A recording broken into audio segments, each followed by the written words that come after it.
मेरी ये कविता तुम शिवनाथ। मंगलकारी महेश्वर महादेव, मंगलकारी महेश्वर महादेव, तुम शिवनाथ महासुखकारी। मदन मयंकेश्वर महेश, तुम शिवनाथ मंगलकारी। महाबली महाकालेश्वर मददेव, तुम शिवनाथ मृदुल भाषी। मयूरा मुक्तेश्वर मृत्युंजय, तुम शिवनाथ महादानी। अमर अविनाशी अनंता, अमर अविनाशी अनंता, तुम शिवनाथ सृष्टि के मूल। अजर अमर अरहंता, तुम शिवनाथ भैरव रुद्र रूप। आदि योगी आदि देव अभिराम, आदि योगी आदि देव अभिराम, तुम शिवनाथ बम भोला स्वरूपा। अवध अनहद अंबिकानाथ, तुम शिवनाथ अवधूत अनूपा। भक्त वत्सल भीलपति भवानी शंकर, भक्त वत्सल भीलपति भवानी शंकर, तुम शिवनाथ पार्वती वल्लभ। भोलेनाथ भद्रेश्वर भय भव भंजन, तुम शिवनाथ भस्म रमैया अति दुर्लभ। भार्गव भूतपति भास्कर नंदन, भार्गव भूतपति भास्कर नंदन, तुम शिवनाथ सर्वोच्च ऋषभ। भगवान भगीरथ तन मन लिपटे चंदन, तुम शिवनाथ प्रेम से सुलभ। तुम शिवनाथ पाप हरण मंगल करण, तुम शिवनाथ चरण शरण स्मृति अनुशरण। बाघांबर नाग त्रिशूल चंद्रधारी, तुम शिवनाथ अभयंकर हो। बाघांबर नाग त्रिशूल चंद्रधारी, तुम शिवनाथ अभयंकर हो। डमरू खप्पर त्रिपुर गंगधारी, तुम शिवनाथ दिगंबर हो। तन अंदर बाहर शमशानवासी, तुम शिवनाथ प्रलयंकर हो। शिव सलाह से ब्रह्मा ने सृष्टि को रचाया, राम ने लिंग पूज कर ब्रह्म दोष मिटाया। कृष्ण ने शिव को ध्याकर 10 पुत्रों को पाया। शिव ने ही ये ब्रह्मांड रचाया, अपने वाम अंग में भवानी को बसाया। ब्रह्मा विष्णु शिव अनुगामी, ब्रह्मा विष्णु शिव अनुगामी। निर्बल दीन का बल तुम हो स्वामी। Thank you so much. आप सबने अपना कीमती वक्त देकर मेरी इस कविता को सुना और मुझे उम्मीद है मेरी कविता आप सभी को बहुत अच्छी लगी हो। और अगर अच्छी लगी हो तो मेरे वीडियो के नीचे एक रेड कलर का सब्सक्राइब बटन उसे दबा दीजिए, ताकि मेरा हर नया वीडियो आप तक आसानी से पहुंच सके और मैं आप सबके दिलों तक भी आसानी से पहुंच सकूं। तो आज की मेरी कविता का शीर्षक है तुम शिवनाथ। तो आप सभी को पता है कि ये शिव जी की सृष्टि है, और शिव जी की सृष्टि में जो कुछ भी आप बाहर देख रहे हैं सृष्टि में ब्रह्मांड है, वो सब कुछ हमारे शरीर के अंदर भी है, जो हमें पता नहीं। इसलिए कहते हैं ना कि पहले हम अपने अंदर के ज्ञान को प्राप्त कर ले, फिर बाहरी ज्ञान तो अपने आप ही मिल जाएगा।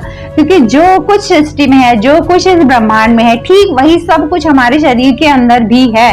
अगर 3 लोक है बाहर, तो 3 लोक हमारे शरीर के अंदर भी है। 14 जो है कि भुवन है, तो फिर 14 भुवन हमारे शरीर के अंदर भी हैं, बस हमें पता नहीं है। इसलिए कहते हैं ना अध्यात्म की पहले हमें अपने शरीर के अंदर जो छुपा हुआ ज्ञान है वो प्राप्त करना चाहिए। तो ये शरीर का ज्ञान प्राप्त कर लिया तो आपने जो है कि सृष्टि के जो बाहर के तत्वों के ज्ञान है वो भी आपको पता चल जाएंगे। तो देखिए ये सबको पता है कि हमारा शरीर जो पंच तत्व से बना, और वो पंच तत्व कौन से हैं? वो पंच तत्व पृथ्वी, जल, वायु, अग्नि और अंतिम में आकाश। तो देखिए ये 5 तत्वों का जो है कि बाहर है, और हमारे शरीर में देखिए जो है कि सबसे पहला तत्व है पृथ्वी। तो जो पृथ्वी तत्व है वो हमारे शरीर में जो हड्डियां होती हैं, जो मांसपेशियां हैं, वो जो है कि पृथ्वी तत्व में आती हैं।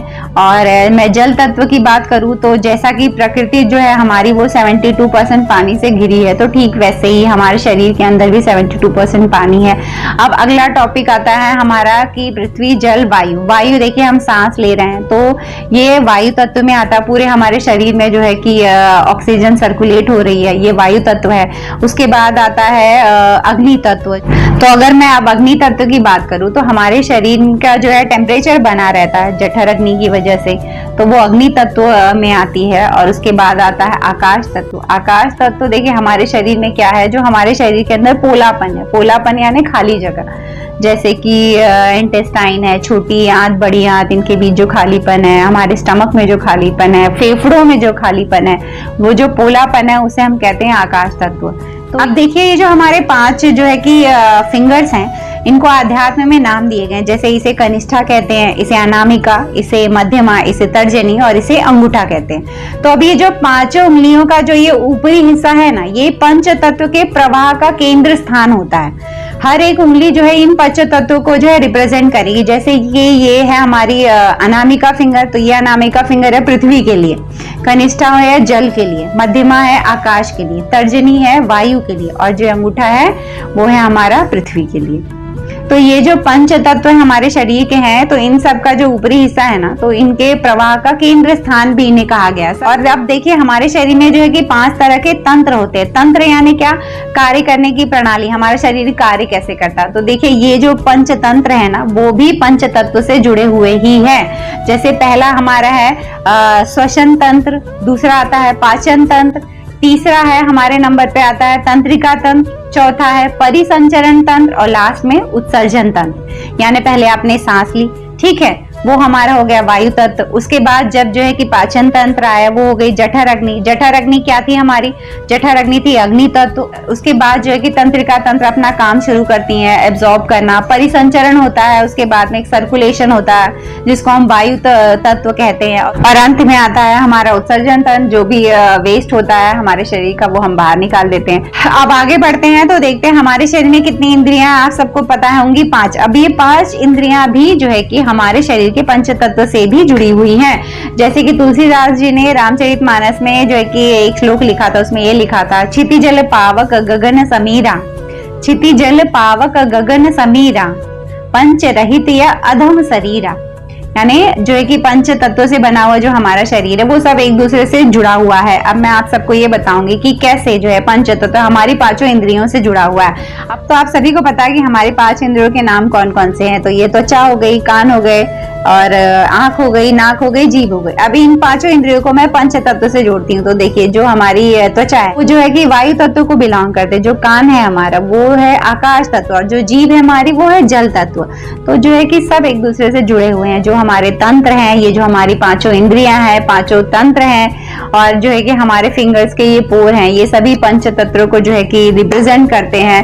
और मैं इस टॉपिक पर आप लोगों से इसलिए बातें करूँ क्योंकि मुझे लगता है कि दुनिया को जानने से पहले, सृष्टि को जानने से पहले, किसी को भी जानने से पहले, हमें लगता है सबसे पहले हमें अपने शरीर को जानना चाहिए, और बाहरी दुनिया में भगवान को ढूंढने से पहले हमें अपनी आत्मा को समझना चाहिए। अगर आपने अपने शरीर के अंदर जो आत्मा है उसे समझ लिया, अपने शरीर को समझ लिया और आत्मा को समझ लिया, फिर आपको कुछ और समझने की जरूरत नहीं होगी। आपका पूरा ब्रह्मांड इसी शरीर के अंदर है, और पूरा अध्यात्म यही आत्मा के अंदर है। इन्हीं 2 चीजों को समझना जो है कि हमारी लाइफ का जो है सार होना चाहिए। और इसलिए मैंने इन सारे टॉपिक पर आप सबसे बातें की। मुझे कहीं जाना है, इसलिए मैं जल्दी जल्दी अपनी बातें बोलकर खत्म करी हूँ। और आप सबको भी इस टॉपिक से जुड़ी हुई कोई बातें हो कमेंट करिए मुझे, और कुछ सवाल हो आपके तो वो भी कमेंट करिए, मैं उसका जवाब भी ढूंढ कर आप सबको किसी वीडियो में जरूर बताऊंगी। तो ये थी मेरी बातें आज के इस टॉपिक पर। चलती हूँ, एक और नए वीडियो में आप सबसे मेरी मुलाकात रहेगी। तब तक उससे दोस्ती बनाए रखिएगा, किससे? इससे।